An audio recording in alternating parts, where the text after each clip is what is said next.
I want to welcome y'all to another episode of For the Culture, man. We got the homie Gonzoe from the West Coast representing that Crenshaw district, man. You might remember him from Caution. You might remember him from some of his work with the Loonies. You might know him for some of his back and forth with some of these rappers out here. Give us one of the motherfucking true Hollywood stories. Just give us a Suge Knight story, my G. So listen, I remember the first night of the All Eyes on Me tour. We land in Cleveland, Ohio.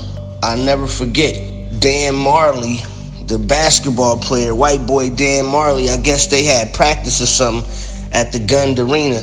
But we was at sound check and this nigga Dan Marley comes walking through. Me and Suge is like right there, we fucking with Dan Marley.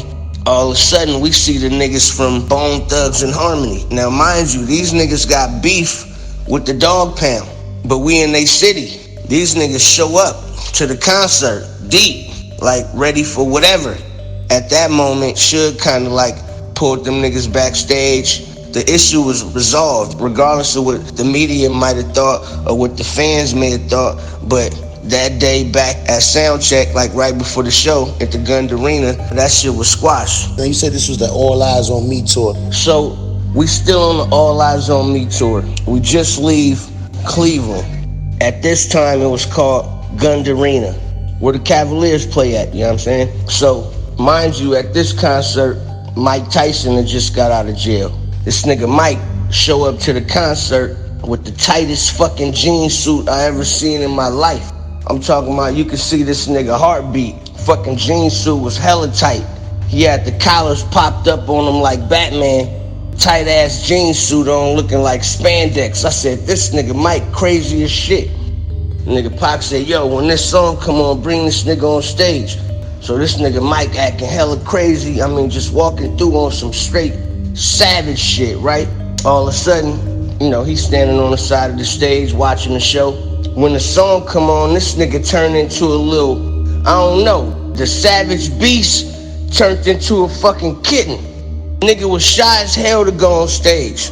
But that nigga was in Cleveland. The nigga had a tight ass motherfucking jean suit on. The shit was crazy. Niggas wasn't even wearing tight clothes back then.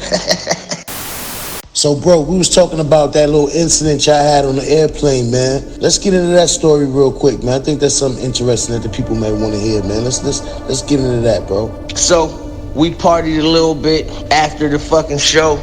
Got right to the airport, hopped on the plane. We was headed for Dallas. The next show was in Dallas. So, we on the plane. This nigga Pac, he up there in first class. Now, for some reason, I don't know, Suge had, I don't know where he was. This nigga must have took a private jet or some shit, because he wasn't on the flight. But his wife at the time, Sharita, she was in first class with Pac. So the nigga Pac was like, man, you know, he literally came back to the back, asked somebody that was back there with us in the back of the plane, acting all rowdy like a fucking school bus and shit, throwing paper. We had snuck fucking Hennessy on the plane. I mean, we throwing spitballs and shit. And it was crazy. It's everybody. Dog Pound, Rage. I mean, everybody except Snoop and Dre, with the exception of Caution and DJ Quick. So Pac, he traded his first class seat with somebody that was in coach. So now he back there in coach with us. It's going down. Now Pac is back there. The shit is extra turned up. The whole plane is going crazy because now Tupac is in fucking coach. It's going crazy.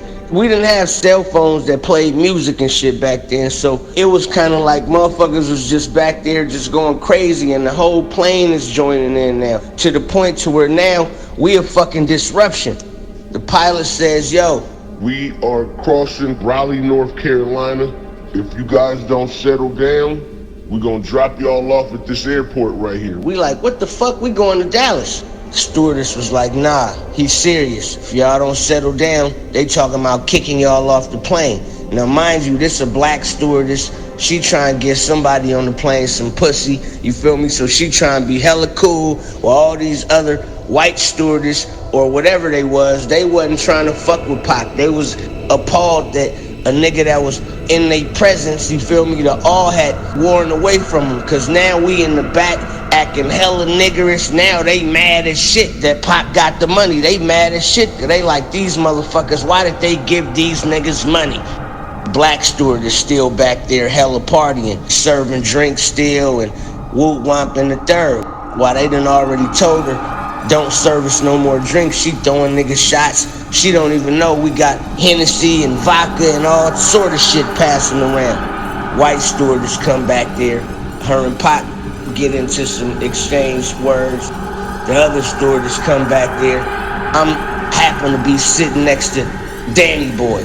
Motherfucking Danny Boy. His sweet ass gay, whatever y'all want to call it. I don't want to be politically incorrect, but that nigga phalange bone is broke.